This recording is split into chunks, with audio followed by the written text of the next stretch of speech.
ಮಧ್ಯಪ್ರಾಚ್ಯದ ಯುದ್ಧದ ಬೇಟೆಯಿಂದ LPG gas ಸಮಸ್ಯೆ ದಿನದಿಂದ ದಿನಕ್ಕೆ ಹೆಚ್ಚಾಗ್ತಾ ಇದೆ. ಹೋಟೆಲ್ ಮಾಲೀಕರು ಗ್ಯಾಸ್ ಸಿಗದೆ ಕಂಗಾಲಾಗಿದ್ದಾರೆ. ಸಾಕಷ್ಟು ಹೋಟೆಲ್ಗಳು ಬಂದ್ ಆಗೋಗಿವೆ. ಆದ್ರೆ ಇಲ್ಲೊಂದು ಹೋಟೆಲ್ನ ಮಾಲೀಕರು ಗ್ಯಾಸ್ ಸಿಗದಂತೆ ಏನಂತ್ರಿ, ನಾವು ಬೇರೆದೇ ಪ್ಲಾನ್ ಮಾಡ್ತೀವಿ ಅಂತ ಡೀಸೆಲ್ ಸ್ಟವ್ ಬಳಸಿದ್ದಾರೆ. ರಾಜಾಜಿನಗರದ ಕದಂಬ ಹೋಟೆಲ್ ಮಾಲೀಕರಾದಂತಹ ರಾಘವೇಂದ್ರ ರಾವ್ ಅವರು ತಮ್ಮ ಹೋಟೆಲ್ನಲ್ಲಿ ಡೀಸೆಲ್ ಸ್ಟವ್ ಬಳಸಿ ಹೊಸ ಪ್ರಯೋಗವನ್ನ ಮಾಡಿದ್ದಾರೆ. ಅದರಲ್ಲೂ ಕೂಡ ಸಕ್ಸಸ್ ಆಗಿದ್ದಾರೆ. 1 ಗಂಟೆಗೆ 2 ರಿಂದ 3 ಲೀಟರ್ ಡೀಸೆಲ್ ಬಳಕೆ ಮಾಡಿ ಅದಾದ ನಂತರ ಅಡುಗೆಯನ್ನ ತಯಾರಿಸಿ ಗ್ರಾಹಕರಿಗೆ ಉಣಬಡಿಸಿದ್ದಾರೆ. ಎಲ್ಲಿದೆ ನೋಡಿ ಈ ಬಗ್ಗೆ ನಮ್ಮ ಪ್ರತಿನಿಧಿ ಹರ್ಷಿತ್ ನಡೆಸಿರುವಂತಹ ವಾಕ್ ಥ್ರೂ. ಮಧ್ಯಪ್ರಾಚ್ಯದಲ್ಲಿ ಯುದ್ಧದ ಕಾರ್ಮೋಡ ದಿನದಿಂದ ದಿನಕ್ಕೆ ಜಾಸ್ತಿ ಆಗ್ತಾ ಇದೆ. ವಿಶ್ವದಾದ್ಯಂತ ಏನು ಪೆಟ್ರೋಲ್, ಡೀಸೆಲ್ ಸೇರಿದಂತೆ ಪ್ರಮುಖವಾಗಿ ಗ್ಯಾಸ್ ಸಮಸ್ಯೆ ದೊಡ್ಡದಾಗಿ ತಲೆದೂರ್ತಾ ಇದೆ. ಅದರಲ್ಲೂ ಸಹ ಭಾರತದಲ್ಲಿ ಏನೋ ಆಹಾರ ಖಾದ್ಯಗಳಿಗೆ ತನ್ನದೇ ಆದಂತಹ ಒಂದು ವ್ಯಾಲ್ಯೂ ಇದೆ. ಆಹಾರ ಖಾದ್ಯಗಳು ಹೆಚ್ಚಾಗಿ ಹೋಟೆಲ್ಗಳನ್ನು ಅವಲಂಬಿಸಿರುವಂತಹದ್ದು ನಮ್ಮ ರಾಜ್ಯದಲ್ಲಿ ಸಹ ಸುಮಾರು 15 ರಿಂದ 20 ದಿನಗಳಿಂದ ಸಹ ಗ್ಯಾಸ್ ಸಮಸ್ಯೆ ದೊಡ್ಡ ಮಟ್ಟದಲ್ಲಿದ್ದೇವೆ. ಹಲವಾರು ಹೋಟೆಲ್ಗಳು ಕ್ಲೋಸ್ ಆಗಿವೆ. ಇನ್ನೊಂದಷ್ಟು ಹೋಟೆಲ್ಗಳು ಹಳೆಯ ಪದ್ಧತಿಯಾದಂತಹ ಸೌದೆ ಒಲೆಗೆ ಒಂದು ಮಾರು ಹೋಗಿವೆ. ಸೌದೆ ಒಲೆಯ ಏನು ಆಹಾರ ಖಾದ್ಯಗಳನ್ನು ತಯಾರು ಮಾಡಲಾಗ್ತಿತ್ತು, ಅಲ್ಲೂ ಸಹ ಸೌದೆಯ ರೇಟ್ ದಿನದಿಂದ ದಿನಕ್ಕೆ ಜಾಸ್ತಿ ಆಗ್ತಿರೋದ್ರಿಂದ ಹೇಗಪ್ಪ ಹೋಟೆಲ್ ನಡೆಸೋದು ಅನ್ನುವಂತಹ ಚಿಂತೆಯಲ್ಲಿ ಹೋಟೆಲ್ ಮಾಲೀಕರಿದ್ದಾರೆ. ಈಗ ನಾನೊಂದು ಇನೋವೇಟಿವ್ ಆದಂತಹ ಒಂದು ರಿನೋವೇಷನ್ ತೋರಿಸ್ತಾ ಹೋಗ್ತೀನಿ. ಅದು ರಾಜಾಜಿನಗರದಲ್ಲಿರುವಂತಹ ಕದಂಬ ಹೋಟ್ಲಲ್ಲಿ ಇಲ್ಲಿನ ಮಾಲೀಕರು ಒಂದು ಹೊಸ ಟೆಕ್ನಾಲಜಿಯನ್ನು ಕಂಡುಹಿಡ್ಕೊಂಡಿದ್ದಾರೆ. ಅದನ್ನ ನಾನು ತೋರಿಸ್ತಾ ಹೋಗ್ತೀನಿ. ಪ್ರಮುಖವಾಗಿ ಇಲ್ಲಿ ಒಂದು ಒಲೆಯ ರೀತಿಯಾಗುವಂತಹ ಒಂದು ಪ್ಯಾಟ್ರನ್ ಅನ್ನು ಮಾಡಲಾಗಿದೆ. ಇಲ್ಲಿ ಪ್ರಮುಖವಾಗಿ ಇಲ್ಲಿ ಒಲೆಯನ್ನು ಮಾಡಲಾಗಿದೆ. ಅದ ನಂತರದಲ್ಲಿ ಇಲ್ಲಿ ಬೆಂಕಿ ಬರುತ್ತೆ. ಇಲ್ಲಿ ಪಕ್ಕದಲ್ಲಿ ಒಂದು ಏನೋ ಪೆಟ್ರೋಲ್ ಮತ್ತು ಡೀಸೆಲ್ ಹಾಕುವಂತಹ ಒಂದು ಟ್ಯಾಂಕನ್ನು ಅಳವಡಿಸಲಾಗಿದೆ. ಏನೋ ಡೀಸೆಲಿಂದ ಈ ಒಲೆ ರನ್ ಆಗುತ್ತೆ. ಡೀಸೆಲನ್ನು ಈ ಟ್ಯಾಂಕ್ನಲ್ಲಿ ಹಾಕಲಾಗುತ್ತೆ. ಇಲ್ಲಿ ಮೇಲ್ಗಡೆ ಇಲ್ಲಿ ಪವರ್ ಜನರೇಟ್ ಮಾಡುವಂತಹ ಒಂದು ಪ್ಯಾಟ್ರನ್ ಅನ್ನು ಕೊಡಲಾಗಿದೆ. ಇಲ್ಲಿ ಪವರ್ ಜನರೇಟ್ ಆಗಿ ಈ ಪವರ್ ಇಲ್ಲಿ ಡೀಸೆಲ್ ಟ್ಯಾಂಕ್ಗೆ ಬಂದು ಈ ಟ್ಯಾಂಕಿಂದ ಅಲ್ಲಿ ಏನೋ ಪ್ರಮುಖವಾಗಿ ಬೆಂಕಿ ಉತ್ಪಾದನೆ ಆಗುತ್ತೆ. ಆ ಬೆಂಕಿಯಿಂದ ಈ ಒಲೆ ಉರಿಯುವಂತಹ ಕೆಲಸವನ್ನು ಆಗುತ್ತೆ. ಇದು ಪ್ರಮುಖವಾಗಿ ಏನೋ 1.5 ಗಂಟೆ ಈ ಒಲೆ ಉರಿಬೇಕಾದ್ರೆ ಸುಮಾರು 3 ರಿಂದ 4ಕ್ಕೂ ಹೆಚ್ಚು ಲೀಟರ್ ಡೀಸೆಲ್ ಖರ್ಚಾಗುತ್ತೆ ಅನ್ನುವಂತಹ ಮಾಹಿತಿಯನ್ನು ಈ ಹೋಟೆಲ್ ಮಾಲೀಕರು ಹೇಳ್ತಾ ಇದ್ದಾರೆ. ಇನ್ನು ಪ್ರಮುಖವಾಗಿ ಈ ಒಂದು ಡೀಸೆಲ್ ಒಲೆಯಿಂದಾಗಿ ಒಂದಷ್ಟು ಪೊಲ್ಯೂಷನ್ ಸಹ ಆಗುತ್ತೆ. ಅದೇ ರೀತಿಯಾಗಿ ಪ್ರಮುಖವಾಗಿ ಏನೋ ಈ ಮೊದಲು ಗ್ಯಾಸ್ ಒಲೆಯಿಂದ ಆಹಾರ ಖಾದ್ಯಗಳು ರೆಡಿ ಆಗ್ತಿತ್ತು, ಆ ಒಂದು ಫಾಸ್ಟ್ ಈ ಡೀಸೆಲ್ ಒಲೆಯಿಂದ ಬರ್ತಿಲ್ಲ ಅನ್ನುವಂತಹ ಮಾತನ್ನು ಹೇಳ್ತಾ ಇದ್ದಾರೆ. ಹಾಗೂ ಖರ್ಚು ಸಹ ಹೆಚ್ಚು ಅನ್ನುವಂತಹ ಮಾತುಗಳನ್ನು ಹೇಳಲಾಗ್ತದೆ. ಪ್ರಮುಖವಾಗಿ ಈ ಒಂದು ಗ್ಯಾಸ್ ಒಲೆಯಿಂದ ನಮಗೆ ಒಂದಷ್ಟು ಏನೋ ಈ ಹಿಂದೆ ಸೌದೆ ಒಲೆಯಿಂದ ಮಾಡ್ತಾ ಇದ್ದೋ ಆ ಒಂದಷ್ಟು ಸಮಸ್ಯೆ ಕಡಿಮೆ ಆಗಿದೆ ಅನ್ನುವಂತಹ ಮಾತನ್ನು ಹೇಳ್ತಾ ಇದ್ದಾರೆ. ಇನ್ನು ಪ್ರಮುಖವಾಗಿ ಏನೋ ಈ ಆಹಾರ ಖಾದ್ಯಗಳನ್ನು ತಯಾರು ಮಾಡಲಿಕ್ಕೆ ಈ ಒಂದು ಟೆಕ್ನಾಲಜಿಯನ್ನು ಬಳಕೆ ಮಾಡಿದರೆ, ಇನ್ನೊಂದು ಪ್ರಮುಖವಾಗಿ ಏನೋ ಇಡ್ಲಿ ತಯಾರು ಮಾಡಲಿಕ್ಕೆ ಒಂದು ಎಲೆಕ್ಟ್ರಿಕ್ ಓವೆನನ್ನು ಬಳಸುವಂತಹ ಕೆಲಸವನ್ನು ಮಾಡ್ತಾ ಇದ್ದಾರೆ. ಇಲ್ಲಿ ಎಲೆಕ್ಟ್ರಿಕ್ ಓವೆನ್ಗೆ ಇಡ್ಲಿಯನ್ನು ತಯಾರು ಮಾಡಲಿಕ್ಕೆ ಏನೋ ಈ ಹಿಂದೆ ಗ್ಯಾಸ್ ಸಹಾಯದಿಂದ ಇಡ್ಲಿಯನ್ನು ತಯಾರು ಮಾಡಲಾಗ್ತಿತ್ತು, ಅದಕ್ಕೆ ಪರ್ಯಾಯವಾಗಿ ಎಲೆಕ್ಟ್ರಿಕ್ ಓವೆನ್ ತಯಾರು ಮಾಡಲಾಗ್ತಾ ಇದೆ. ಸುಮಾರು ಏನೋ 8 ರಿಂದ 10 ಸ್ಟ್ಯಾಂಡ್ಗಳನ್ನು ಇಲ್ಲಿ ಮಾಡಲಾಗಿದೆ. ಆ ಸ್ಟ್ಯಾಂಡ್ಗಳಲ್ಲಿ ಎಲೆಕ್ಟ್ರಿಕ್ ಕನೆಕ್ಷನನ್ನು ಈ ಹಿಂಬದಿಯಲ್ಲಿ ಕೊಡಲಾಗಿದೆ. ಆ ಎಲೆಕ್ಟ್ರಿಕ್ ಕನೆಕ್ಷನ್ ಅಡಿಯಲ್ಲಿ ಏನೋ ಎಲೆಕ್ಟ್ರಿಕ್ ಕನೆಕ್ಷನ್ನಿಂದ ಈ ಒಲೆ ಉರಿಯುವಂತಹ ಪ್ರಕ್ರಿಯೆಯನ್ನು ಮಾಡಲಾಗಿದೆ. ಇನ್ನು ಪ್ರಮುಖವಾಗಿ ಇಲ್ಲಿ ಒಂದಷ್ಟು ಏನೋ ಯಾವ್ಯಾವ ಖಾದ್ಯಗಳನ್ನು ಎಷ್ಟೆಷ್ಟು ಎಲೆಕ್ಟ್ರಿಕ್ಕನ್ನು ಕೊಡಬೇಕು, ಎಷ್ಟೆಷ್ಟು ಸಮಯ ತೆಗೆದುಕೊಳ್ಳುವಂತೆ ಅನ್ನುವಂತಹ ಮ್ಯಾನ್ಯುಯಲನ್ನು ಸೆಟ್ ಮಾಡಲಾಗಿದೆ. ಆ ಮ್ಯಾನ್ಯುಯಲ್ನ ಅಡಿಯಲ್ಲಿ ಈ ಒಂದು ಖಾದ್ಯಗಳನ್ನು ತಯಾರು ಮಾಡುವಂತಹ ಪ್ರಕ್ರಿಯೆ ನಡೀತಾ ಇದೆ. ಇನ್ನು ಈ ಒಂದು ಏನು ಆಹಾರ ಖಾದ್ಯಗಳನ್ನು ತಯಾರು ಮಾಡುವಂತಹ ಪ್ರಕ್ರಿಯೆಯಲ್ಲಿದೆ ಈ ಹೊಸ ಟೆಕ್ನಾಲಜಿಯನ್ನು ರೂಪಿಸ್ಕೊಂಡಿದ್ದಾರೆ. ಅದರೊಂದು ವಿಚಾರವಾಗಿ ಮಾತನಾಡಲಿಕ್ಕೆ ಇಲ್ಲಿ ಏನು ಕದಂಬ ವೆಜ್ ಹೋಟೆಲ್ನ ಮಾಲೀಕರಾದಂತಹ ರಾಘವೇಂದ್ರ ಅವರು ನಮ್ಮ ಜೊತೆ ಇದ್ದಾರೆ. ಅವ್ರನ್ನ ಮಾತಾಡಿಸ್ತಾ ಹೋಗ್ತೀನಿ. ಸರ್ ನಮಸ್ಕಾರ. ನಮಸ್ತೆ ಸರ್. ಸದ್ಯ ಈಗ ಗ್ಯಾಸ್ ಸಮಸ್ಯೆ ದೊಡ್ಡದಲ್ಲಿ ತಲೆದೂರಿದೆ. ಸಾಕಷ್ಟು ಹೋಟೆಲ್ಗಳು ಬಂದಾಗಿವೆ. ನೀವು ಸಹ ಹೋಟೆಲನ್ನು ಮುಚ್ಚಬಾರ್ದು ಅನ್ನುವಂತಹ ರೀತಿಯಲ್ಲಿ ನಡೆಸ್ಕೊಂಡು ಹೋಗ್ತಾ ಇದ್ದೀರಾ. ಈ ಒಂದು ಹೊಸ ಟೆಕ್ನಾಲಜಿ ಹೇಗೆ ನಿಮಗೆ ಬಂತು ಸರ್? ಇಲ್ಲ, ಇದು ಡೀಸೆಲ್ ವಿತ್ ಎಲೆಕ್ಟ್ರಿಕಲ್ ಟೆಕ್ನಾಲಜಿ. ಏನಪ್ಪ ಅಂದರೆ ಇದಕ್ಕೆ ಮೊದಲು ಗ್ಯಾಸಲ್ಲಿ ಮಾಡುವಂಥ ಅಡುಗೆ ಭಟ್ರುಗಳು ಇದಕ್ಕೆ ಕನ್ವರ್ಟ್ ಆಗಬೇಕು. ನಾವು ಆಲ್ರೆಡಿ ಈಗ 50% ಎಲ್ಲ ಇದರಲ್ಲೇ ಮಾಡ್ತಾಯಿದ್ದೀವಿ. ಬೇರೆ ಬ್ರಾಂಚಲ್ಲೂ ಇದನ್ನು ಹಾಕಿದ್ದೀವಿ. ಅದರಿಂದ ಸ್ವಲ್ಪ ಈಸಿ ಅನ್ನಿಸ್ತದೆ, ಸ್ವಲ್ಪ ಮಾಡುವಾಗ ಸ್ವಲ್ಪ ಕಷ್ಟ. ಸರ್, ಇದನ್ನು ನೀವು ಈ ನಮ್ಮ ಬೆಂಗಳೂರಿಗೆ ತೆಗೆದುಕೊಂಡು ಬರಬೇಕು ಅನ್ನುವಂತಹ ಪ್ಲ್ಯಾನ್ ಹೇಗೆ ಬಂತು? ಇದಕ್ಕೆ ಎಷ್ಟು ಖರ್ಚಾಯ್ತು ಸರ್ ಈ ಒಂದು ಒಲೆಗೆ? ಒಂದು ಸಿಂಗಲ್ ಒಲೆಗೆ 50,000 ರೂಪಾಯಿ ಆಗುತ್ತೆ. ಇದು ಡೀಸೆಲ್ ಅಥವಾ ಸೀಮೆಣ್ಣೆ ಎರಡರಲ್ಲೂ ಯೂಸ್ ಮಾಡ್ಬೋದು. ಈ ಟೆಕ್ನಾಲಜಿ ಅಂದರೆ ಇಲ್ಲಾಂದರೆ ಪಂಪು ಗ್ಯಾಸ್ ಇದೆ ನೋಡಿ, ಸೀಮೆಣ್ಣೆ ಪಂಪ್, ಅದನ್ನು ಯೂಸ್ ಮಾಡೋಕ್ಕಿಂತ ಇದು ಬೆಟ್ರು. ಬೇಗ ಆಗುತ್ತೆ, ಬಲ್ಕ್ ಆಗುತ್ತೆ, ಈಗ ಇದರಲ್ಲಿ ನಾವು 250 ಲೀಟ್ರ್ ಸಾಂಬಾರು, 250 ಲೀಟ್ರ್ ರಸಮ್ಮು ಎಲ್ಲ ಮಾಡಿದ್ದೀವಿ. ಎಲ್ಲ ಇದರಲ್ಲೇ ಮಾಡಿರೋದು. ಇದು ಒಂದು ಅಂದರೆ ಇನ್ನೊಂದು ಗ್ಯಾಸ್ ಪಂಪು ಇದೆ, ಮತ್ತು ಇಡ್ಲಿ ಎಲ್ಲ ಓವನಲ್ಲಿ ಮಾಡ್ತೀವಿ. ಈ ಥರದಲ್ಲಿ ಹೋಗ್ತಾ ಇದ್ದೀವಿ. ಸರ್, ಪ್ರಮುಖವಾಗಿ ನಿಮಗೆ ಗ್ಯಾಸ್ ಒಲೆಗೂ ಇದಕ್ಕೂ ನಾವು ವ್ಯತ್ಯಾಸವನ್ನು ನೋಡೋದಾದರೆ ಇದಕ್ಕೆ ನಿಮಗೆ ಎಷ್ಟು ಖರ್ಚು ಬರ್ತಾ ಇದೆ, ಎಷ್ಟು ನಿಮ್ಮದು ಡೀಸೆಲ್ ಮತ್ತು ಸೀಮೆ ಎಣ್ಣೆಯನ್ನು ಹಾಕುವಂತಹ ಒಂದು ಖರ್ಚು ಬರ್ತಾ ಇದೆ ನಿಮಗೆ? ಒಂದು ಗಂಟೆಗೆ 2 ಲೀಟ್ರ್ ಬೇಕಿದು. ಬಟ್ ಗ್ಯಾಸ್ಗಿಂತ ನಮಗೆ ಒಂದು 50% ಅಮೌಂಟ್ ಸೇವ್ ಆಗುತ್ತೆ. ನಾವೀಗ ಸ್ಟ್ರೈಕ್ ಮಾಡೋದ್ರಿಂದ ಸೇವ್ ಮಾಡೋದು ಹೆಂಗೆ ಅನ್ನೋದೊಂದು ಕಲ್ತಂಗೆ ಆಯಿತು. ಸರ್, ಈ ಗ್ಯಾಸ್ ಒಲೆಗೆ ನೀವು ಖರ್ಚು ಮಾಡಿರೋದು ಎಷ್ಟು ಅಮೌಂಟ್ ಇದೆ? ಇದಕ್ಕೆ ಒಂದಷ್ಟು ಸರ್ವಿಸ್ ಇರಬಹುದು, ಎಲ್ಲವೂ ಸಹ ಎಲ್ಲ ಒಂದು ಖರ್ಚು ವೆಚ್ಚಗಳನ್ನು ಒಂದಷ್ಟು ಹೇಳೋದಾದರೆ, ಮಾಹಿತಿ ಕೊಡೋದಾದರೆ? ಇಲ್ಲ, ಇದಕ್ಕೇನು ಅಂಥ ಖರ್ಚೇನು ಬರಲ್ಲ. ಡೀಸೆಲ್ ಹಾಕೋದು, ಓಡಿಸೋದು, ಎಲೆಕ್ಟ್ರಿಕ್ ಬೇಕು. ಅಮೌಂಟು 50,000 ಹಾಕಿದ್ದೀವಿ. ಇದೇ ಥರ ಇನ್ನೂ ಎಕ್ವಿಪ್ಮೆಂಟ್ಸ್ ಎಲ್ಲ ಇದೆ, ಒಂದು 2 ಲಕ್ಷದ ಹಾಕಿದ್ದೀವಿ. ಒಂದೊಂದು ಹೋಟ್ಲಿಗೆ ಆ ಥರ ಇನ್ವೆಸ್ಟ್ಮೆಂಟ್ ಮಾಡಿದ್ದೀವಿ. ಸರ್, ಯೂಸರ್ ಫ್ರೆಂಡ್ಲಿ ಇದೆಯಾ ಸರ್? ಗ್ಯಾಸ್ ಥರನೇ ಇದು? ಅಷ್ಟೊಂದಿಲ್ಲ. ಗ್ಯಾಸೇ ಸ್ವಲ್ಪ ಹೀಟ್ ಆಗುತ್ತೆ, ಅಡುಗೆ ಭಟ್ರುಗಳು ಸೆಕೆ ಅಂತಾರೆ. ಅದಕ್ಕೆಲ್ಲ ಸಮಾಧಾನ ಮಾಡಿಕೊಂಡು ಅಡುಗೆ ಮಾಡೋದು ಪರ್ಮನೆಂಟ್ ಸೊಲ್ಯೂಷನ್ ಅಲ್ಲ. ನಾವು ಆದಷ್ಟು ದಿನ ಈ ಗ್ಯಾಸ್ ಬರೋವರೆಗೆ ಮಾಡ್ತೀವಿ. ಸರ್, ಏನಾದರೂ ಪ್ರಮುಖವಾಗಿ ಈ ಒಂದಷ್ಟು ಯೂಸರ್ ಫ್ರೆಂಡ್ಲಿ ಇಲ್ಲ, ಒಂದು ಸ್ವಲ್ಪ ಖರ್ಚು ಸಹ ಬರುತ್ತೆ. ಆಹಾರ ಖಾದ್ಯಗಳ ದರವನ್ನು ಏನಾದರೂ ಹೆಚ್ಚಿಗೆ ಮಾಡಿದ್ದೀರಾ ಸರ್ ಇದರಿಂದ? ಇದು ಯೂಸ್ ಮಾಡೋದ್ರಿಂದ ಅಡುಗೆ ತಿಂಡಿ ದರ ಏನು ಏರಿಸಿಲ್ಲ. ಬಟ್ ಇದು ಫ್ರೆಂಡ್ಲಿನೂ ಇದೆ. ಇದು ಇನ್ನು ಆಲ್ಟರ್ನೇಟ್ ಏನು ಮಾಡೋದು ಹೇಳಿ? 60% ಮೆನು ಕಟ್ ಮಾಡಿದ್ದೀವಿ ಆಲ್ರೆಡಿ. ವ್ಯಾಪಾರ ಮಾಡಬೇಕಲ್ಲ, ವ್ಯಾಪಾರ ಮಾಡಬೇಕು, ಎಂಪ್ಲಾಯ್ ನೋಡ್ಕೋಬೇಕು, ಮತ್ತು ನಮ್ಮ ದಿನನಿತ್ಯ ಖರ್ಚು ನೋಡಬೇಕು. ನಮ್ಮ ಗ್ರಾಹಕರಿಗೆ ಒಳ್ಳೆ ಫುಡ್ಡು ಕೊಡಬೇಕು. ಚೆನ್ನಾಗಿ ಬರುತ್ತೆ ಫುಡ್ಡು, ಅಂತ ಏನು ಬೇರೆ ಅಂತ ಚೇಂಜ್ ಆಗಲ್ಲ. ತುಂಬ ಚೆನ್ನಾಗೇ ಬರುತ್ತೆ. ಇದರಲ್ಲಿ ವಡೆ ಮಾಡ್ತೀವಿ, ಸಾಂಬಾರು ಮಾಡ್ತೀವಿ, ರಸಮ್ ಮಾಡ್ತೀವಿ, ಎಲ್ಲ ಮಾಡ್ತೀವಿ ಇದರಲ್ಲಿ. ಈಗ ಇದು ಮೊದಲೊಂದು 2 ದಿನ ತೊಂದರೆ ಆಯಿತು. Thank you sir. ಏನು ರಾಜಾಜಿನಗರದಂತಹ ಕದಂಬ ಹೋಟೆಲಲ್ಲಿ ಏನು ಗ್ಯಾಸ್ ಸಮಸ್ಯೆಯಿಂದ ನಾವು ಹೋಟೆಲನ್ನು ಮುಚ್ತೀವಿ ಅನ್ನುವಂತಹ ಮಾತನ್ನು ಸಾಕಷ್ಟು ಹೋಟೆಲ್ಗಳು ಹೇಳ್ತಾ ಇದ್ದಾರೆ. ಅದಕ್ಕೆ ಪರ್ಯಾಯವಾಗಿ ಕಷ್ಟ ಆದರೂ ಪರವಾಗಿಲ್ಲ, ನಾವು ಹೊಸ ಟೆಕ್ನಾಲಜಿಯನ್ನು ನಾವು ರೂಪಿಸ್ಕೊತೀವಿ, ಏನೋ ಡೀಸೆಲ್ ಒಲೆಯನ್ನು ನಾವು ತೆಗೆದುಕೊಂಡು ಬಂದು ಅದಕ್ಕೆ ಒಂದಷ್ಟು ಕಷ್ಟ ಆದರೂ ಸಹ ನಾವು ಅದನ್ನು ಬಳಕೆ ಮಾಡ್ತೀವಿ, ಏನು ಗ್ರಾಹಕರಿಗೆ ಉತ್ತಮವಾದಂತಹ ಆಹಾರ ಖಾದ್ಯಗಳನ್ನು ಕೊಡಬೇಕು ಅನ್ನುವಂತಹ ನಿಟ್ಟಿನಲ್ಲಿ ಏನು ಓನರ್ ಆದಂತಹ ರಾಘವೇಂದ್ರ ಅವರು ಹೊಸ ಟೆಕ್ನಾಲಜಿಯನ್ನು ರೂಪಿಸ್ಕೊಂಡು ಎಷ್ಟೇ ಕಷ್ಟ ಆದರೂ ನಾವು ನಡೆಸ್ಕೊಂಡು ಹೋಗ್ತೀವಿ ಹೋಟೆಲ್ಲು ಗ್ಯಾಸ್ ಬರೋವರೆಗೂ ಅನ್ನುವಂತಹ ಮಾತುಗಳನ್ನ ಹೇಳ್ತಾ ಇದ್ದಾರೆ. ನೋಡಿ ಸರ್, ಇವಾಗ ಗ್ಯಾಸ್ ಸಮಸ್ಯೆ ಜಾಸ್ತಿ ಆಗಿದೆ, ಹೋಟೆಲ್ಗಳಲ್ಲಿ ಹೇಗಿದೆ ಪರಿಸ್ಥಿತಿ? ಹೋಟ್ಲ್ ಎಲ್ಲ ಕಡೆ ರಶ್ ಇದೆ, ಚೆನ್ನಾಗಿದೆ. ಹೋಟ್ಲ್ ರಶ್ ಚೆನ್ನಾಗಿದೆ. ಹೋಟ್ಲವರು ಒಳ್ಳೆ ಬಿಸ್ನೆಸ್ ಆಗ್ತಾ ಇದೆ. ಸೊ ಹೋಟ್ಲಲ್ಲೂ ರೇಟ್ ಜಾಸ್ತಿ ಮಾಡ್ತಾನೇ ಇದ್ದಾರೆ ಪಾಪ. ಎಷ್ಟು ಜಾಸ್ತಿ ಆಗಿದೆ? ಮೊದಲಿಗೆ ಒಂದು 10% ಜಾಸ್ತಿ ಮಾಡಿದ್ದಾರೆ ಸರ್ ಹೋಟ್ಲ್.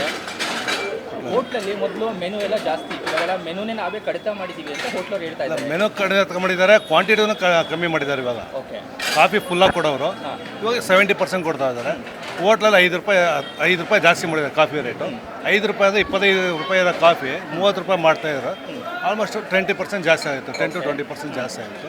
ಫುಡ್ಡಲ್ಲೂ ಕ್ವಾಂಟಿಟಿ ಕಮ್ಮಿ ಮಾಡಿದ್ದಾರೆ, ವೆರೈಟೀಸ್ ಕಮ್ಮಿ ಮಾಡಿದ್ದಾರೆ. ಅಂದರೆ ಮೊದಲಿಗೂ ಇವಾಗ ಏನು ಡಿಫ್ರೆನ್ಸ್ ನಿಮ್ಗೆ ಅನಿಸ್ತಾ ಇದೆ? ಅದರಲ್ಲಿ ಡಿಫ್ರೆನ್ಸ್ ಅಂತ ಫಸ್ಟ್ ಪಾಯಿಂಟು ಪ್ರೈಸ್ ಜಾಸ್ತಿ ಮಾಡಿದ್ದಾರೆ, ಕ್ವಾಂಟಿಟಿ ಎಲ್ಲ ಕಮ್ಮಿ ಮಾಡಿದ್ದಾರೆ. ಇವಾಗ ಮೊದಲು ಗ್ಯಾಸಲ್ಲಿ ಒಲೆಯಲ್ಲಿ ಅಡುಗೆ ಮಾಡ್ತಾಯಿದ್ರು, ಇವಾಗ ಗ್ಯಾಸ್ ಸಿಗ್ತಾ ಇಲ್ಲ ಅಂತ ಹೋಟೆಲ್ ಮಾಲೀಕ ಸೌದಲ್ಲಿ ಮಾಡ್ತಾ ಇದ್ದಾರೆ. ಒಂದಷ್ಟು ಜನ ಪೆಟ್ರೋಲ್ ಗ್ಯಾಸ್ ಯೂಸ್ ಮಾಡ್ತಾ ಇದ್ದಾರೆ, ಎಲೆಕ್ಟ್ರಿಕಲ್ ಯೂಸ್ ಮಾಡ್ತಾ ಇದ್ದಾರೆ. ಆ ಊಟಕ್ಕೂ ಈ ಊಟಕ್ಕೂ ಏನು ಡಿಫ್ರೆನ್ಸ್? ಸರ್, ಊಟ ಸೇಮ್ ಇದೆ. ಊಟ ಕ್ವಾಲಿಟಿ ಬಗ್ಗೆ ನಾವು ಮಾತಾಡ್ತಲ್ಲ, ಪ್ರೈಸ್ ಬಗ್ಗೆ ಜಾಸ್ತಿ ಮಾಡ್ತಾ ಇದ್ದಾರೆ. ಒಂದೇ ಹೋಟ್ಲಲ್ಲ, ಎಲ್ಲ ಹೋಟ್ಲಲ್ಲೂ ಜಾಸ್ತಿ ಮಾಡ್ತಾ ಇದ್ದಾರೆ ಪ್ರೈಸು.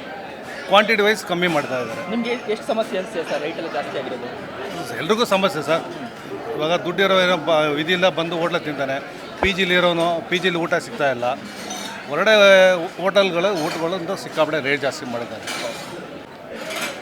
ಸರ್. ಇವಾಗ ಗ್ಯಾಸ್ ಸಿಗ್ತಾ ಇಲ್ಲ, ಹೌದು. ಇದರಿಂದಾಗಿ ಹೋಟೆಲಲ್ಲಿ ಒಂದಷ್ಟು ರೇಟ್ ಎಲ್ಲ ಜಾಸ್ತಿ ಆಗಿದೆ ಅನ್ನುವಂತಹ ಮಾತು ಕೇಳಿ ಬರ್ತಾ ಇದೆ.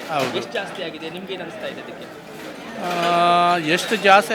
60 ರೂಪಾಯಿ 65 ರೂಪಾಯಿ ಜಾಸ್ತಿ ಆಗಿದೆ ಅಂತ ಹೇಳ್ತಾರೆ. ಬಟ್ ಅದು ಬಂದುಬಿಟ್ಟು ಡೊಮೆಸ್ಟಿಕ್.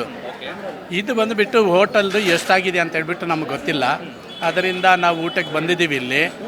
ಜಾಸ್ತಿ ಆಗಿದೆಯಾ ಸ್ವಲ್ಪ ರೇಟು? ಇದು ಊಟದ್ದು 10 ರೂಪಾಯಿ ಜಾಸ್ತಿ ಆಗಿರ್ಬೋದೇನೋ. ಯಾಕಂದರೆ ಮೊದಲು 100 ರೂಪಾಯಿ ಇತ್ತು, ಇವಾಗ 110.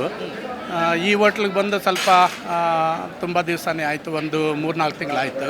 ಅದರಿಂದ ಜಾಸ್ತಿ ಮಾಡಿರ್ತಾರೆ, ಯಾಕಂದರೆ ಅವ್ರಿಗೂ ಕಷ್ಟ ಇದೆಯಲ್ವಾ.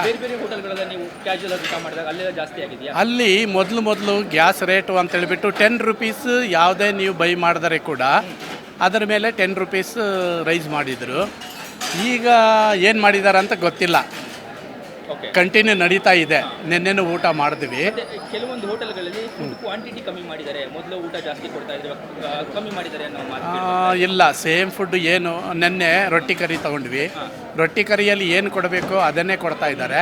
90 ಇತ್ತು, 100 ಮಾಡಿದ್ದಾರೆ. ರೈಟ್ 10 ರೂಪಾಯಿ ಜಾಸ್ತಿ. 10 ರೂಪಾಯಿ ಜಾಸ್ತಿ ಮಾಡಿದ್ದಾರೆ. ಕಾಫಿ ಟೀಯಲ್ಲೆಲ್ಲ ಕಾಫಿ ಟೀ ಸೇಮ್ ಇದೆ. ಕಾಫಿ ಟೀ ಏನು ಜಾಸ್ತಿ ಮಾಡಿಲ್ಲ. ಆ ಥರ ಆಗಿ ನಡೀತಾ ಇದೆ. ಫುಡ್ ಐಟಮ್ ರೈಟ್ ಜಾಸ್ತಿ ಆಗಿದೆ. ಹಾಂ, 10 ರೂಪಾಯಿನೂ ಜಾಸ್ತಿ ಮಾಡಿದ್ದಾರೆ. ಮತ್ತೆ ಎಗೈನ್ ನಾವು ರಿಟರ್ನ್ ತರ್ತೀವಿ, ಯಾಕೆ ಜಾಸ್ತಿ ಮಾಡಿದ್ದಾರೆ ಅಂತ ಕೇಳಿದೆ. ಇಲ್ಲ, ಈ ಟೈಮ್ ಬೀಯಿಂಗ್ ಅಷ್ಟೇ. ಅದಾದಮೇಲೆ ಮತ್ತೆ ಸೇಮ್ ಏನಿತ್ತೋ ಆ ರೇಟನ್ನೇ ನಾವು ತರ್ತೀವಿ ಅಂತ ಹೇಳಿದ್ದಾರೆ. ಹೇಳಿ. ಮೇಡಮ್, ಇವಾಗ ಗ್ಯಾಸ್ ರೇಟ್ ಜಾಸ್ತಿ ಆಗಿದೆ, ಅದರಿಂದಾಗಿ ಹೋಟೆಲ್ಗಳಲ್ಲಿ ಒಂದಷ್ಟು ಜನ ಮೆನು ಎಲ್ಲ ಕಡಿತ ಮಾಡಿದ್ದಾರೆ. ನಿಮಗೆ ನೀವು ಮೊದಲು ಹೋಟೆಲ್ ಬರ್ತಿತ್ತು, ಇವಾಗ ಡಿಫ್ರೆನ್ಸ್ ಏನು ಕಾಣ್ತಾ ಇದೆ ಮೆನುಲೆಲ್ಲ? ಬಿಕಾಸ್ ನಮ್ಮದು ಒಂದು ಹೋಟೆಲ್ ಇದೆ, ಅಲ್ಲಿ ಲಿಮಿಟೆಡ್ ಫುಡ್ ಮಾಡಿದ್ದೀವಿ. ಮತ್ತು ಇನ್ನೇನು ಮಾಡೋಕ್ಕಾಗುತ್ತೆ? ಯಾವ ಮೆನು ಕಮ್ಮಿ ಮಾಡಿದ್ದೀರಾ ನೀವು? ಆಲ್ಮೋಸ್ಟು ಹೆಂಚು ಇರ್ತದಲ್ವ, ಅದು ಆಲ್ಮೋಸ್ಟ್ ಕಡಿಮೆ ಮಾಡಿದ್ದೀವಿ. ಆ್ಯಂಡ್ ದೋಸೆ, ರೋಟಿ ಕರಿ ಎಲ್ಲ ಸಿಗ್ತದೆ. ಬಿಕಾಸ್ ಅದು ತಂದೂರಲ್ಲಿ ಬರೋದ್ರಿಂದ ರೋಟಿ ಕರಿ ಸಿಗ್ತದೆ. ದೋಸೆ ಐಟಮ್ಸ್ ಕಡಿಮೆ ಮಾಡಿದ್ದೀವಿ. ಅಗೈನ್ ರೈಸ್ ಐಟಮ್ ಎಲ್ಲ ಕೊಡ್ತೀವಿ. ಬಟ್ ಒಂದಷ್ಟು ಗ್ರಾಹಕರು ಹೇಳ್ಬೋದು ಕ್ವಾಂಟಿಟಿ ಕಮ್ಮಿ ಆಗಿದೆ ಇವಾಗ. ಏನಿಲ್ಲ ಕ್ವಾಂಟಿಟಿ ಏನು ಕಡಿಮೆ ಮಾಡಿಲ್ಲ ನಾವು. ಬಟ್ ಒಂದು 10 ರುಪೀಸ್ ಜಾಸ್ತಿ ಮಾಡಿದ್ದೀವಿ ಅಷ್ಟೇ. ಬಸ್ ಬಿಕಾಸ್ ಆಫ್ ಗ್ಯಾಸ್ಗೋಸ್ಕರ. ಬಟ್ ಇನ್ನೇನು ಎಕ್ಸ್ಟ್ರಾ ಏನು ಮಾಡಿಲ್ಲ ನಾವು. ಇದು coffee tea rate, idli vada ಅವೆಲ್ಲ ಹಾಂ, ಸ್ವಲ್ಪ ಜಾಸ್ತಿ ಮಾಡಿದ್ದೀವಿ ಅಷ್ಟೇ. ಎಷ್ಟು ರೇಟ್ ಜಾಸ್ತಿ ಆಗಿದೆ? ಲಾಸ್ಟು ಒಂದು 10 ರುಪೀಸ್ ಇದ್ದರೆ ಇವಾಗ ಒಂದು 12 ರುಪೀಸ್ ಅಷ್ಟೇ. ಒಂದು 2-3 ರುಪೀಸ್ ಅಷ್ಟೇ. ಎಲ್ಲ ಇದು ಮಾತ್ರ ಅಲ್ಲ, ಎಲ್ಲರೂ ಮಾಡಿದ್ದಾರೆ. ಸೊ ಹಾಗಾಗಿ ನನಗೆ ಗೊತ್ತಿರೋಂಗೆ ಒಪ್ಕೊಳ್ತಾರೆ. ಅದರಿಂದಾಗಿ ಊಟ ರೇಟ್ ಜಾಸ್ತಿ ಆಗಿದೆ ಅಂತದೆ. ನೀವು ನೋಡಿರೋ ಪ್ರಕಾರ ಊಟದ ರೇಟ್ ಎಲ್ಲ ಯಾವ ರೀತಿ ಜಾಸ್ತಿ ಆಗಿದೆ? ಇಲ್ಲೆಲ್ಲ ನಾರ್ಮಲ್ ಆಗಿದೆ. ಹಾಗೆ ಒಂದು ಹೋಟೆಲ್ಗೆಲ್ಲ ಜಾಸ್ತಿ ಆಗಿದೆಯಲ್ಲ? ಒಂದು ಹೋಟ್ಲಲ್ಲಿ ಮಾಡಿದ್ದಾರೆ, ಏನು ಮಾಡೋದಕ್ಕಲ್ಲ. ಅದಕ್ಕೆ ಮಾಡಿರೋದಕ್ಕೆ 5% ಅದು ರೈಸ್ ಮಾಡಿದ್ದಾರೆ. ಎಷ್ಟು ರೇಟ್ ಜಾಸ್ತಿ ಆಗಿದೆ? ನೀವು ರೈಸು, ಇಡ್ಲಿ ಇವೆಲ್ಲ ನೋಡೋದಾದ್ರೆ ಚೆಕ್ ಮಾಡಬೇಕು. ಚೆಕ್ ಮಾಡಬೇಕು. ಕಾಫಿ ಟೀ ಇದೆಯಲ್ಲ, ಅದು ನಾರ್ಮಲ್ ಆಗಿದೆ. ಕಾಫಿ ಟೀದೇನು ಇಶ್ಯೂಸ್ ಇಲ್ಲ ನಮಗೆ. ಬಟ್ ಮೆನು ಎಲ್ಲ ಕಮ್ಮಿ ಮಾಡಿದಾರಲ್ಲ ಮೊದಲಿಗೂ ಇವಾಗೂ ಮೆನು ಮಾಡಿದ್ದಾರೆ. ಯೂಶುವಲ್ ಆಗಿ ಈ ಕದಂಬ ಹೋಟ್ಲಲ್ಲಿ ಕಡಿಮೆ ಮಾಡಿದ್ದಾರೆ. ಬೇರೆ ಹೋಟ್ಲೆಲ್ಲ ಈಗ ಇಲ್ಲಿ ಎಂಪೈರಲ್ಲಿ ಒಂದು ಸ್ವಲ್ಪ ಜಾಸ್ತಿ ಮಾಡಿದ್ದಾರೆ. ನಾನ್ ವೆಜ್ ಹೋಟ್ಲುಗಳಲ್ಲಿ ಜಾಸ್ತಿ ಆಗಿದೆ. ಇಲ್ಲಿ ಮಾಮೂಲಿ ಇದರಲ್ಲೆಲ್ಲ ಆ್ಯಸ್ ಯೂಶುವಲ್ ಒಂದು ಸ್ವಲ್ಪ ಕಡಿಮೆ ಮಾಡಿದ್ದಾರೆ ಅಂತ ಅಂದ್ಕೊಂಡಿದ್ದೆ. ನಾನ್ ವೆಜ್ ಹೋಟ್ಲಲ್ಲಿ ನಿಮ್ಮ ಗೊತ್ತಿರೋ ಪ್ರಕಾರ ಎಷ್ಟು ಜಾಸ್ತಿ ಆಗಿದೆ? ನೀವು ಊಟ 10% ಜಾಸ್ತಿ ಮಾಡಿದ್ದಾರೆ. ಯಾವ ಮೆನು? ಯಾವ ಎಂಪೈರ್ ಹೋಟ್ಲಲ್ಲಿ ಬಿರಿಯಾನಿಗೆಲ್ಲ ಎಷ್ಟು ಜಾಸ್ತಿ ಆಗಿದೆ? ಮೊದಲು ಎಷ್ಟಿತ್ತು, ಇವಾಗ ಎಷ್ಟಿದೆ ಅದೆಲ್ಲ? ಮೊದಲು 199 ಇತ್ತು ಬಿರಿಯಾನಿ, ಈಗ ಎಷ್ಟು 230 ಏನೋ ತೊಗೊಳ್ತಾ ಇದ್ದಾರೆ. ಓಕೆ, 120 ರುಪೀಸ್ ಸಮಥಿಂಗ್ ಜಾಸ್ತಿ ಮಾಡಿ. ಈ ಫ್ರೈ ಐಟಮ್ ಎಲ್ಲ? ಫ್ರೈ ಐಟಮ್ಸ್ ಐಡಿಯಾ ಇಲ್ಲ. ಈ ಕಬಾಬು ಇವೆಲ್ಲ ಸಮಥಿಂಗ್ ಎಲ್ಲ ಎಷ್ಟು ಜಾಸ್ತಿ ಮಾಡಿದ್ದಾರೆ? ಅದು 10% ಮಾಡಿದ್ದಾರೆ. ಅದು ಅದು ಬಂದುಬಿಟ್ಟು 250 ಇತ್ತು ಪ್ಲೇಟು, 280 ಏನೋ ಮಾಡಿದ್ದಾರೆ ಅದು. ಓಕೆ, ಅಲ್ಲ ರೈಟ್ ಜಾಸ್ತಿ ಆಗಿದೆ. ಬಟ್ ಇದಕ್ಕೆ ರೈಟ್ ಜಾಸ್ತಿ ಆಗಿದೆ, ನಿಮಗೆ ತೊಂದರೆ ಆಗ್ತಿಲ್ಲ ಸರ್? ಏನು ಮಾಡೋಕ್ಕಲ್ಲ, ಅಡ್ಜಸ್ಟ್ ಮಾಡ್ಕೊಂಡು ಜೇಬಿ ಕತ್ರಿ ಬೀಳುತ್ತೆ, ಒಂದು 40 ರೂಪಾಯಿ 50 ರೂಪಾಯಿ ಜಾಸ್ತಿ. ಏನು ಮಾಡೋಕ್ಕಲ್ಲ, ವಿಧಿ ಇಲ್ಲ, ತಿನ್ನಬೇಕಲ್ಲ, ಅರ್ಜೆನ್ಸಿ ಇರುತ್ತೆ, ಏನೋ ಟೈಮ್ ಸ್ಪೆಂಡ್ ಮಾಡಬೇಕಲ್ಲ. ಅದರಿಂದಾಗಿ ಅಡ್ಜಸ್ಟ್ ಮಾಡ್ಕೊತಾ ಇದ್ದೀವಿ.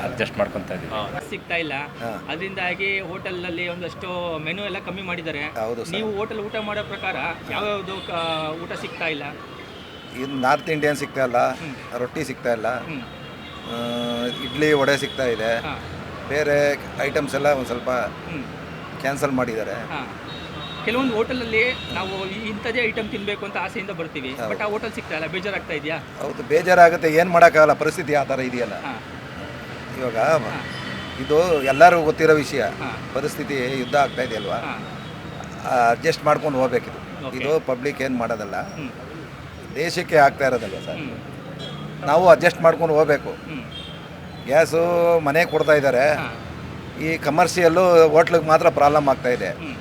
ಬಟ್ ಅದು ಇದಕ್ಕೆ ಡೊಮೆಸ್ಟಿಕ್ ಏನು ಕಡಿಮೆ ಮಾಡಿಲ್ವಲ್ಲ ಅವರು, ಅದರಿಂದ ನಾವು ಅಡ್ಜಸ್ಟ್ ಮಾಡ್ಕೊಂಡು ಹೋಗ್ಬೇಕು. ಆ್ಯಕ್ಚುಲಿ ಒಂದಷ್ಟು ಹೋಟ್ಲುಗಳಲ್ಲಿ ರೇಟ್ ಎಲ್ಲ ಜಾಸ್ತಿ ಮಾಡಿದ್ದಾರೆ. ರೈಟು ಮಾಡಿದ್ದಾರೆ ಸರ್, 10 ರೂಪಾಯಿ ಆಲ್ರೆಡಿ ರೈಸ್ ಮಾಡಿಬಿಟ್ಟಿದ್ದಾರೆ. ಇವಾಗ ಗ್ಯಾಸದ್ದು ಒಂದು ನೆಪ ಹೇಳಿ ಆಲ್ಮೋಸ್ಟ್ಲಿ ಮಾಡಿಬಿಟ್ಟವ್ರೆ. ಇದೇ ಅಂತಲ್ಲ, ನಾನ್ ವೆಜ್ಜು ಮಾಡಿದ್ದಾರೆ, ಈ ಹೋಟ್ಲೂ ಮಾಡಿಬಿಟ್ಟಿದ್ದಾರೆ ಆಲ್ರೆಡಿ. ಇದರಿಂದ ಎಷ್ಟು ಸಮಸ್ಯೆ ಆಗ್ತಾಯಿದೆ ನಿಮ್ಗೆ ರೈಟ್ ಜಾಸ್ತಿ ಆಗಿರೋದ್ರಿಂದ? ರೈಟು ಕಷ್ಟ ಆಗ್ತಾ ಇದೆ, ಏನು ಮಾಡೋಕ್ಕಾಗ್ತಲ್ಲ, ವಿಧಿ ಇಲ್ವಲ್ಲ. ಇವಾಗ ಅವ್ರ ಮೇಲೂ ಹೇಳಂಗಿಲ್ಲ, ವಿಧಿ ಇಲ್ಲ ಇವಾಗ. ಹೌದು. ತುಂಬ 10 ರೂಪಾಯಿ ಆಲ್ರೆಡಿ ದೋಸೆ ಎಲ್ಲ ಮಾಡಿಬಿಟ್ಟಿದ್ದಾರೆ. ವಿಧಿ ಇಲ್ಲ, ಕಸ್ಟಮರ್ ತಿನ್ನಲೇಬೇಕು, ಏನು ಮಾಡೋಕ್ಕಾಗಲ್ಲ. ಅಲ್ಲಿ ಮೊದಲು ಸಿಕ್ಕಿದಂಗೆ ಊಟ ಸಿಗ್ತಾ ಇಲ್ಲ ಇವಾಗ. ಹೌದು ಸರ್. ಒಂದಷ್ಟು ಐಟಮ್ ಸಿಗ್ತಾ ಇಲ್ಲ. ನೀವು ನೋಡಿರೋ ಪ್ರಕಾರ ಯಾವ ಐಟಮ್ ಸಿಗ್ತಾ ಇಲ್ಲ? ಅದು ತುಂಬ ದೋಸೆ ಐಟಮ್ಗಳು ಮತ್ತು ರೋಟಿ, ನಾರ್ತ್ ಇಂಡಿಯನ್ಸು ಬೇಕಾಗಿರೋ ಐಟಮ್ ಸಿಗ್ತಾ ಇಲ್ಲ. ಯಾವ್ದು ಬೇಗ ಆಗುತ್ತೋ ಅದು ಕೊಡ್ತಾ ಇದ್ದಾರೆ. ಓಕೆ, ಬೇಗ ಆಗೋ ಐಟಮ್ ಅಂದರೆ ಇಡ್ಲಿ ಮತ್ತು ಅದೇ ಖಾರ ಬಾತು, ಪಲಾವು ಆ ಥರ ಅಷ್ಟೇ ಸಿಗುತ್ತೆ. ನಮಗೆ ಹೋಗಿ ತಿನ್ನೋ ದೋಸೆ ಇಷ್ಟಪಡ್ತೀವಿ, ಅದು ಸಿಗ್ತಾ ಇಲ್ಲ. ಪೂರಿಗಳು ಸಿಗ್ತಾ ಇಲ್ಲ. ಫ್ರೈ ಐಟಮು ಜಾಸ್ತಿ ಆಗಿದೆ ರೇಟೆಲ್ಲ, ಅಂಥವೆಲ್ಲ ಯಾವುದು ಸಿಗ್ತಾ ಇಲ್ಲ ನಮಗೆ. ಎಷ್ಟು ರೇಟ್ ಜಾಸ್ತಿ ಆಗಿದೆ ಮೊದಲು ಇವಾಗ ಸರ್? ಮೊದಲಿಗಿಂತ ಇವಾಗ 10% ಅಂತೂ ಜಾಸ್ತಿ ಆಗಿದೆ, ಎಲ್ಲ ಕಡೆ ಆಗಿದೆ. ಗ್ಯಾಸ್ ಸಿಗ್ತಲ್ಲ, ಕಮರ್ಷಿಯಲ್ ಗ್ಯಾಸ್ ಇವಾಗ ನಿಮಗೆ ಗೊತ್ತಿದೆ. ಅದರಿಂದ ಎಲ್ಲ ಕಡೆ ಜಾಸ್ತಿ ಮಾಡಿದೆ. ಕೆಲವು ಹೋಟ್ಲು ಕ್ಲೋಸ್ ಆಗೋಗಿದೆ. ಬೇಕಾಗಿರೋ ಹೋಟ್ಲೆಲ್ಲ ಹೋಗ್ತೀವಲ್ಲ ನಾವು, ಕ್ಲೋಸ್ ಆಗಿದೆ. ಓಕೆ, ಯಾವ ಹೋಟ್ಲು ಕ್ಲೋಸ್ ಆಗಿದೆ ನೀವು ನೋಡಿರೋ ಪ್ರಕಾರ? ತುಂಬ ಹೋಟ್ಲು ಕ್ಲೋಸ್ ಆಗಿದೆ. ಚಿಕ್ಕ ಚಿಕ್ಕ ಹೋಟ್ಲಿಗೆ ಹೋಗ್ತಾ ಇದ್ವಿ ಊಟಕ್ಕೆ, ಅವು ತುಂಬ ಕ್ಲೋಸ್ ಆಗೋಗಿದೆ. ಯಾಕಂದರೆ ಗ್ಯಾಸ್ ಇಲ್ಲ, ಆ ರೀಸನ್ಗೆ ಕ್ಲೋಸ್ ಮಾಡಿದ್ದಾರೆ. ಮತ್ತು ಓಪನ್ ಇದ್ದರೂ ಕೆಲವು ಐಟಮ್ ಅಷ್ಟೇ, ಒಂದು 2-3 ಐಟಮ್ ಅಷ್ಟೇ ಕೊಡ್ತಾರೆ ಅಷ್ಟೇ. Hotel owner sir, hotel owner ಯಾವಾಗ ಇದು ಓಪನ್ ಆಗುತ್ತೆ ಅಂತ, ಇದು ಮೊದಲ ಥರ ಆಗುತ್ತೆ ಅಂತ ಹೇಳ್ತಾ ಇದ್ದಾರೆ ಏನಾದರೂ? ಸರ್ ಅದೇ ಇವಾಗ ಆಯ್ತು, ಇನ್ನೊಂದು ಮಂತ್ ಆಗ್ಬೋದು ಅಂತ ಹೇಳ್ತಾರೆ. ಗೊತ್ತಿಲ್ಲ ಯಾರಿಗೂ, ಯಾವಾಗ ಯುದ್ಧ ನಿಲ್ಲುತ್ತೋ ಅವಾಗ ಇದು ಆಗ್ಬೋದು. ಈ ಗ್ಯಾಸ್ದೇ ಪ್ರಾಬ್ಲಮ್ ಅಲ್ಲ ಸರ್, ಎಲ್ಲ ಕಡೆ ಇರೋದ್ರಿಂದ ಏನು ಇಶ್ಯೂ ಇದೆ. ಇದರಿಂದ ಸಮಸ್ಯೆ ಆಗ್ತಿದೆ ಸರ್ ನಿಮಗೆ? ಖಂಡಿತ ಆಗುತ್ತೆ ಸರ್. ನಮ್ಮ ಪ್ಯಾಕೆಟಿಂದ ಜಾಗ ಎಕ್ಸ್ಟ್ರಾ ಹೋಗುತ್ತಲ್ಲ ಸರ್. ನಾವು ಆ್ಯಕ್ಚುಲಿ ಔಟ್ಸೈಡ್ ಓಡಾಡೋದೇ ಜಾಸ್ತಿ, ತಿನ್ನೋದು ನಾವು ಹೊರಗಡೆ ಊಟನೇ. ಆಲ್ಮೋಸ್ಟ್ ಒಂದು ಟೈಮ್ ತಿನ್ನಲೇಬೇಕು, ಕಾಫಿ ಟೀ ಕುಡಿಲೇಬೇಕು. ನಮಗೆ ಆಗುತ್ತೆ ಪ್ಯಾಕೆಟ್ ಮನೆಯಲ್ಲಿ ಒಂದು 100 ರೂಪೀಸ್ ಎಕ್ಸ್ಟ್ರಾ ಹೋಗುತ್ತೆ ಡೈಲಿ. ಇದರಿಂದ ಸಮಸ್ಯೆ ಸಮಸ್ಯೆ ಖಂಡಿತ ಆಗ್ತಾ ಇದೆ. ತಮ್ಮ ಹೆಸರು ಸರ್? ಕ್ಯಾಮ್ರಾ ಪರ್ಸನ್ ಸೂರ್ಯಪ್ರಕಾಶ್ ಜೊತೆ ಹರ್ಷಿತ್, ಸಂಪೂರ್ಣ ನ್ಯೂಸ್, ಬೆಂಗಳೂರು.